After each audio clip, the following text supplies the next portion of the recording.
Alright guys, let's get started with the video of the best extra deck monsters in this game. So let's get started. So first off, I want to mention that some of these may not be able to be played in every single deck. That's why I'm considering the top 10 plus. So your deck may be able to run something that another deck may not be able to play. So getting started with, I want to get started from the bottom over here because these are like the most powerful like extra deck monsters also.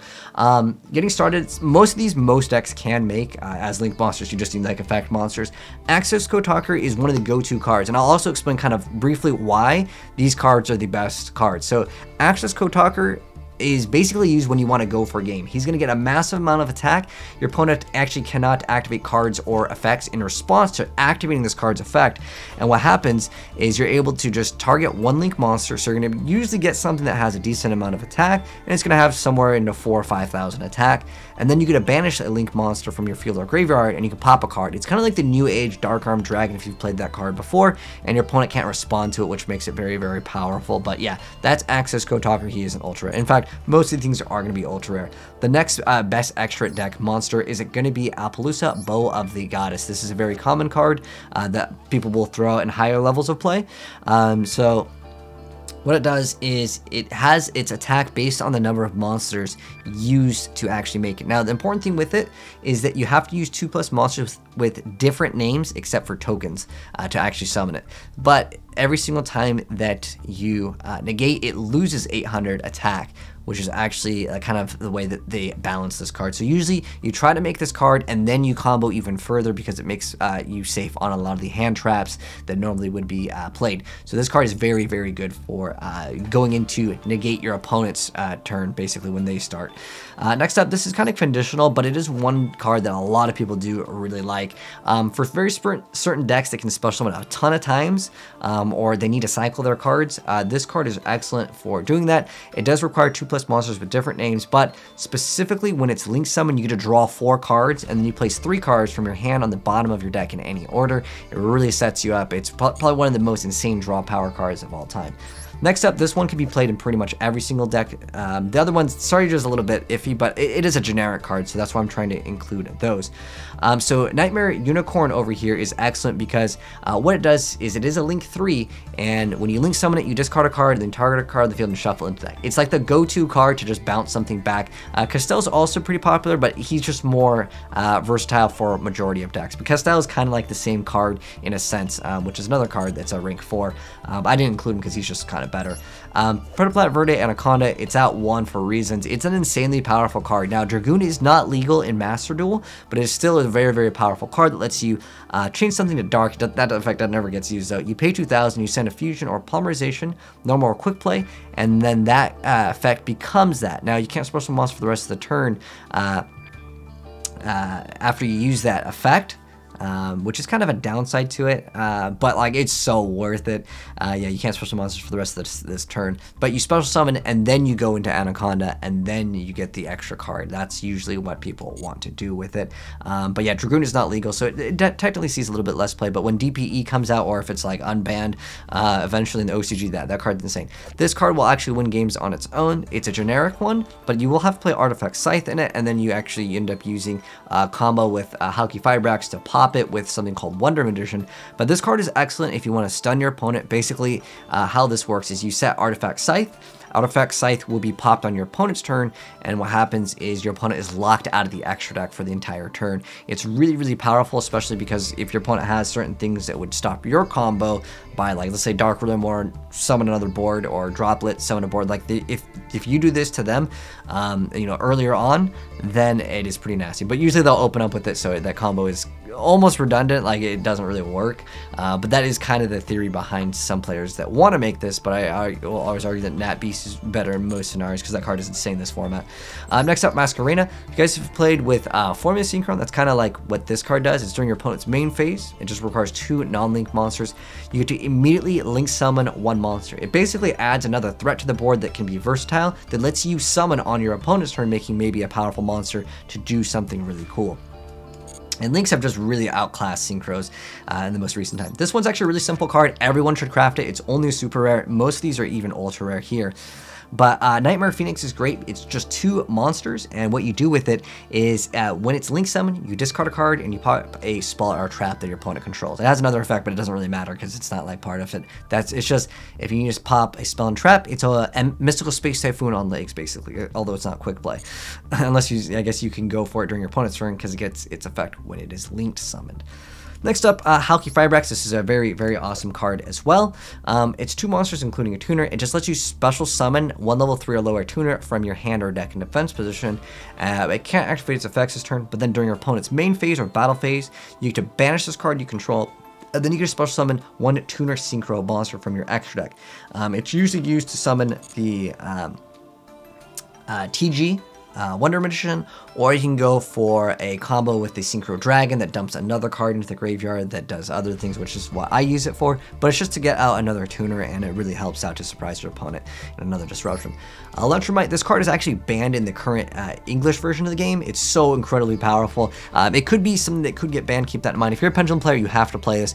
You link summon you link summon it, then you get to add any pendulum monster from your deck to your extra deck face up. Then you get to target a 1 face up card you control. You pop it, then you get to add one of those face up pendulum monsters from your extra deck to your hand. And then if a card in your pendulum zone leaves the field, you get to also draw a card. Like, this card just does way too much. It honestly should be banned because they're going to come out with another card that's almost the same effect, but it's a little bit nerfed. But yeah, this card is absolutely amazing. But it's only specifically for pendulums, but I have to include it on the list. The next one is only specific to warriors, but it's still a very, very powerful card for warriors. So basically, hero players really like this card. As soon as it links summon, you get to add a warrior monster, but on top of that, you can't use the effect of that card for the rest of the turn, but it's whatever. It's just getting to search for it is really powerful.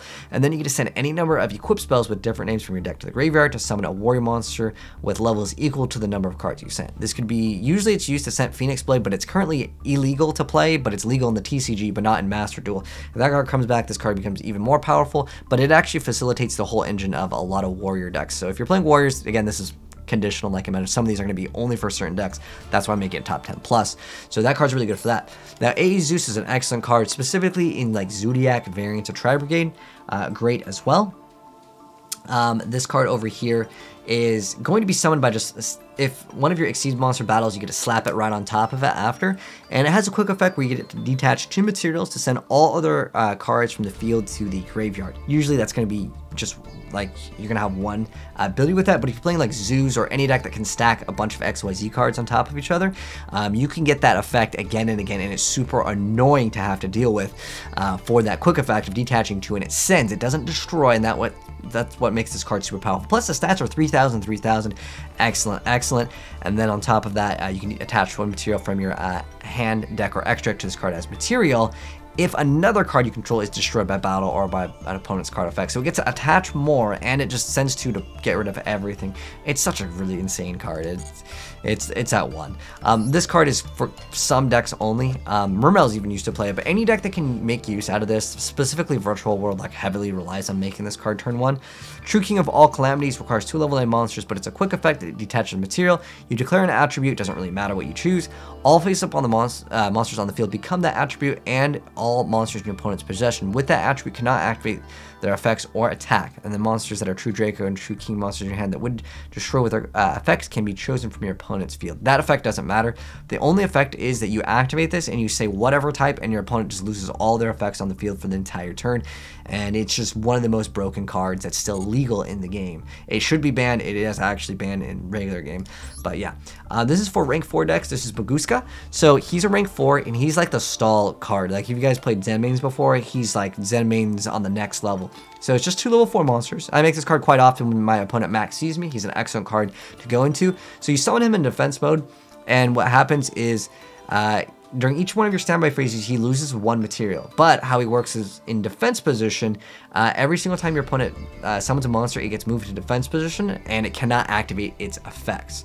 So that's what makes this card super, super good. So while it's in defense position, you change all face-up monsters to defense position, and you negate all of them. The way that your opponent does beat you with this card, though, is it makes them forced into going for link monsters to attack over. Some decks, they don't make link monsters, so they basically have to, like, it's your way to stall. If you want to stall, like you have a bad hand, but you know you can make this, it's probably your go-to card if you can, or if they max you, that's what I usually use it for. Next up, Dweller is excellent. Anything that needs to be activated in the graveyard, you'd have material from this card. Your opponent can't activate any card effects in the graveyard this turn. There's also a really good effect because you can activate this at the start of your opponent's turn, so like a lot of times when they would respond to things, it's just going to be too late because it doesn't need to be there. It just needs to activate it as a quick effect. So it's specifically against decks that need the graveyard to have some sort of bonus effects. So it's one of the better rank 4s. And of course, it's ultra rare.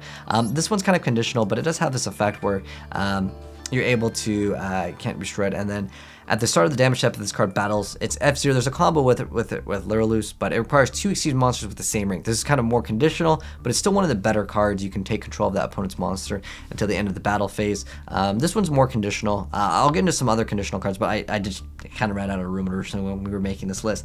Next up, the 2 best synchros in the game, Warlord, YuGioh. It's basically the only like really good synchro. All the things like Stardust, Black Rose, these are all outdated. Catastor, like I'm an OG Yu-Gi-Oh player, but like yeah, none of those cards, Stardust, Quasar, like those cards aren't good anymore in modern Yu-Gi-Oh. This is literally one of the only good ones. I mean, you could include some of the ones that Hockey Fibrex brings out. Like, there's also Coral Dragon, since we're talking about, oh, I don't have that card, but Coral Dragon is also like an okay card to go into. But like, I tried to keep the list as like slim as possible here, try not to make the video super long. But anyways, Savage Dragon, he's like the only last dragon synchro that like everyone makes. So he's a level 8. And how he works is you get to equip a link monster from your graveyard to this card, and you're going to place counters on him, and every single time you negate, you have to remove a counter, and it gains attack equal to the half of the equipped monsters equipped to by this effect. Usually it'll be like a link 1 or 2, and you get like 1 or 2 negates off of it, but it's so huge to have it negate anything. So he has a quick effect where when your opponent activates anything, you just can stop that, and that's what makes him so good, and he's just like the go-to card. And like there is, okay, you know what, since someone's mentioning this, Cyframe, Omega is another fantastic card. This is another, of course, it's ultra rare. So this is one of the other like great level 8 synchros. So it lets you kind of see what your opponent is playing too. It's a level 8. It's once per turn during the main phase. As a quick effect, you banish both this card from the field and 1 random card from your opponent's hand face up until your next standby phase. Then once per turn during your opponent's standby phase, you can target 1 banished card, return it to the graveyard. This is good for decks like you can use it in dinosaurs. You can use it in zombies. You can use it in a lot of different things, and it's great because like when your opponent is gonna like attack this card to kill it, or if your opponent is playing a combo deck and you know that like you can rip out one of the pieces, like if let's say he only has 1 card in his hand, you could just activate it and then like it doesn't matter because he doesn't get to play anything, right? But he activates 1 card to search and he really needs that 1 card, you can definitely mess him up with this card. But it's specifically good because if they want to do anything to this card, you can just be like, oh, he's gone, and then they lose out on their effect. It's excellent for specifically that 99% of the scenarios. Yeah, most of the cards, you know, I'm watching my chat. By the way, if you guys want to follow me on Twitch, you guys can feel free to do so because we're doing this live. But Trishula is kind of one of like the OG, like this is like one of the better synchros, but it's just not as good anymore. It's just kind of how the game is. And when this card is synchro summon, you get to banish 1 card from your opponent's hand, field, in the graveyard, and it doesn't target. It's actually kind of nice. But like it's just not very common for a lot of decks to make it because there's just better options. If you like going into this, you could maybe make this, and that's much better, especially like turn 1 knocking 1 card is like meh. I mean, if you can make it after your opponent is made to play, your opponent probably messed up because your opponent in modern Yu-Gi-Oh high level, it's basically stop every single play that you do, and the likelihood of Trishula getting its effect off is very, very slim. Nat Beast, you make it at turn 1, you basically beat a lot of variants of like Invoke Shadals, you also beat Sky Strikers, you beat any pendulum variants. There's so many decks that if you summon this, it's GG, it's game over. Now, you can see maybe it says section 1. I have other cards that I wanted to include here because you can technically run these in other decks, but this is a very short list. It's just cards that can completely change around games. There are people that also tech these in like any deck. They'll just be like, I want to play 1 or 2 cards to make this very specific card. There are some plays that you can instant fusion, go for Winda, and you flip-flop it, so you make it face down so it doesn't like pop, or you reset it, or you use it for other things. It has seen playing competitive in non-Shadal decks, but this card, it locks people out. What it does is each player can only special summon once. That really stops a lot of plays for a lot of different decks, so for sure, this card is absolutely amazing for that. A lot of people will run Mass Change second to make Dark Law. Dark Law can control the games. If you run this against certain decks, they will automatically just GG quit out. Like You know, like for example, like Lightsworn is not a deck that sees play anymore for the most part, but like if you need a graveyard, this card just says no more graveyard. So any card sent to your opponent's graveyard is banished. So it's a one-sided macrocosmos basically, and a lot of decks need the graveyard. If you played Yu-Gi-Oh, you've probably seen a lot of people interact with it, but this specifically just stops your opponent, and it's just any dark monster with the mass change second. I'm gonna bring up this card because I actually have ran it in a lot of things. I've run it in Dinos, I've run it in like PK, but that's like kind of more normal. You know what is it? You know, do I not have it? Mask. Okay, so it's the card you want to play. Mass change second or 2. Very, very good indeed. And then we also have Thunder Dragon Colossus. Some decks will try to run this. It requires kind of a little bit of conditional thing. Prank kids can play it. There are a few decks that if you run Thunder Watt, not that anyone plays Watt at higher level, but you can mix this in other decks is what I'm trying to say. This card is so insane. It's banned in the game for a reason. So what's so good with this is that it's specifically, if this card would be destroyed with Battle by Card effect, you could banish a Thunder monster. Usually you'll have like 1 to 2, hopefully, because you used it, but there are cards that count as other cards. But the main thing that it's so good for this effect is that cards cannot be added from the main deck to your opponent's hand except by drawing them. So it basically stops them from like activating this card to search this card. Excellent card for that. Again, it should be banned, honestly. It's not a very fun card to play against. Shen Shen is another synchro monster. This one is a level 9, but it's basically any card sent from the field to the graveyard is banished instead. Basically like a Dark Law, but for level 9 synchros. So that's kind of cool. It has another bonus effect, but we're not going to be really talking about that. This effect can be used. It's the other one where it's like you banish 2 monsters from your graveyard with different original types. This special in this card from your graveyard. That card can be used, but also you get to when your monster declares an attack, you can return a banished monster to the owner's graveyard. So you can reset things that can be good too. But it's basically just the first part of the effect is good. This card is not legal. Okay, you guys are trolling me. Yeah, Shockmaster would be in here, but it's not a legal card, guys. Totally awesome. We use lots of different water things. It's just 2 aqua monsters. It's just once per turn in standby phase. You get to detach a material, special summon a frog.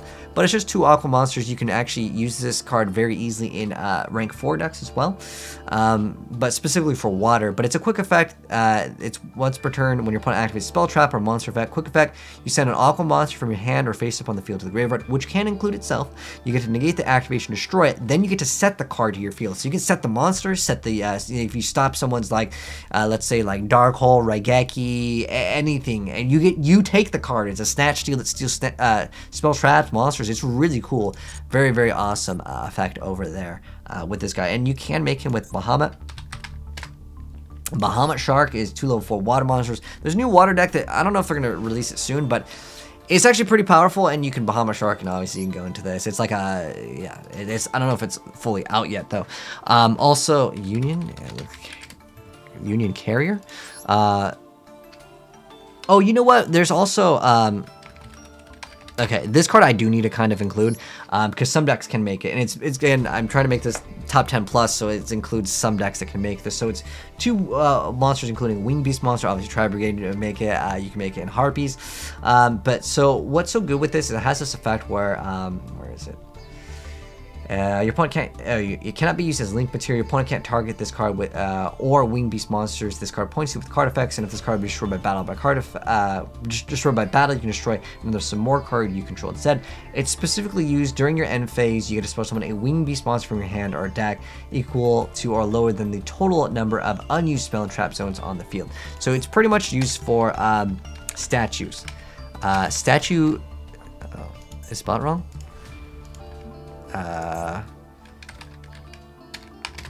Okay, this card. It's used to special summon this card and basically locks your opponent out of special summoning. It's very viable for sure. But for the most part, the last card that I'd say is conditional, and a lot of decks can run this because it requires 2 darks, and this is something that you'd splash in. Phantom Knights used to be splashed in almost everything, specifically because this card, it was actually banned, but now it's legal. This card is good. So basically, you send a Phantom Knights monster. The monster also lets you re-add another one. So you send a Phantom Knights monster from your deck to the graveyard to set another Phantom Knights spell and trap from your deck to the spell and trap zone, and then it has another bonus effect if a darkest used monster is special summoned to a zone this points to, while this monster is on the field, except during the damage step, you target 1 card in the field and destroy it.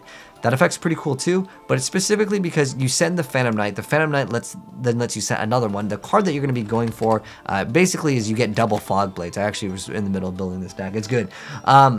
and I plan to play it in the future. So this just is like basically a negate that makes it so they can't attack as well. So your target effect monster, you negate the effect, that face-up monster can't attack also, but also monsters can't target that face-up monster for attacks. So that's actually kind of important because that actually is good if you target your own monster, your opponent can't actually attack you. It's actually big brain play. It does see some play for sure. And that pretty much will cover up most of like the best extra deck monsters that almost any deck can play. Again, the last ones over here were more conditional, but the first part over here, just to do a little recap of what they look like. Pretty much these are like your best, what the heck? Oh, did I say the wrong one? Okay, this is the one we want.